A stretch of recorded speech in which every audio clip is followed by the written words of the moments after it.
হঠাৎ করে পুলিশ বলতে আজকে আসেনি, মোবাইলটা ঢুকেছে। পুলিশ আজকে আসেনি, এর আগে অনেক কবার এসেছিল।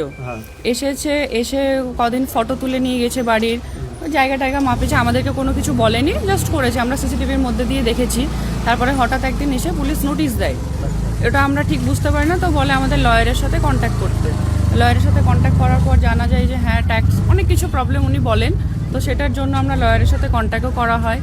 তো আজকে তারপরে আবার কিছু কেসও লড়া হয় আমাদের হাইকোর্টে। তো লড়ার পরে এখন আবার কালকে পরশু দিন এসেছিলো, তো বললো যে বাড়িতে নাকি নোটিশ আসবে। তো ব্যাপারটা হচ্ছে আমার শ্বশুরমশাই বিজনেসম্যান, হাজব্যান্ডও আমার শ্বশুরমশাইয়ের বিজনেসই দেখে, আলাদা করে কিছু করেন না। আমি হচ্ছি নাজমা সুলতানা, হুমায়ুন কবিরের মেয়ে, যেটা এখন তৃণমূলের প্রাক্তন পার্টিতে ছিল এখন। তো হ্যাঁ, রানিং বিধায়ক, হ্যাঁ, তো জনতা উন্নয়ন পার্টির, হ্যাঁ জনতা উন্নয়ন পার্টির চেয়ারম্যান। তো ব্যাপারটা প্রবলেমটা হচ্ছে আমার বাবাকে সামনে রেখে এই জিনিসটা করা হচ্ছে, যেহেতু আমাদের আলাদা করে কোনো কিছু প্রবলেম হবে না, কারণ ওনার ক্ষতি করার জন্য আমাদের সাথে এই দুশ্মনীটা করা হচ্ছে, কারণ রাজনৈতিকের জন্য, রাজনৈতিকের জন্য, কারণ বাবার ক্ষতি কিছু করতে পারছেন না এই বাবরি মসজিদ নিয়ে, এটা মমতা ব্যানার্জি করছে, মমতা ব্যানার্জি লোক করছে।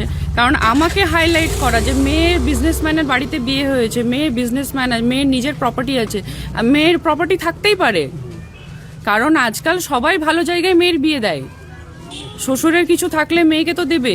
তাহলে আমাকে হাইলাইট করা, আমার হাজব্যান্ডের কি আছে, আমার হাজব্যান্ডের কটা গাড়ি আছে, কটা বাড়ি আছে, আমার কটা জায়গায় সম্পত্তি আছে, এগুলোকে নিয়ে হাইলাইট করে আমাদেরকে ফাঁসানোর একটাই রিজন হচ্ছে যে আমার বাবাকে নিচে নামাতে চাওয়া। পরবর্তীতে আপনারা কোর্টে যাবেন আবার? সেটা তো বলা যাচ্ছে না যে পরবর্তীতে কোথায় যাচ্ছি, কি করছি, পরিস্থিতি অনুযায়ী দেখা যাবে, কিন্তু এটা শুধুমাত্র ফাঁসানোর জন্য হচ্ছে। পুলিশ যেটা দাবি করছে যে এটা ভারত সরকারের অর্থ দপ্তর থেকে বাজেয়াপ্ত করার নির্দেশিকা এসছে, হ্যাঁ কি বলবেন? রাজ্য সরকার না, এটা নাকি কেন্দ্রীয় সরকারের নির্দেশ? কেন্দ্র সরকারের নির্দেশে, কিন্তু এটা রাজ্য সরকারের পুরোপুরি হাত আছে, এটা রাজ্য সরকারই করাচ্ছে, মানে রাজনৈতিক চক্রান্ত। রাজনৈতিক চক্রান্ত। আপনার নাম? নাজমা সুলতানা। আপনার নামে নোটিশ এসেছিল? আমার নামে এসছে, আমার হাজব্যান্ডের নামে এসছে, ইভেন আমার 7 বছরের মেয়ের নামেও এসছে।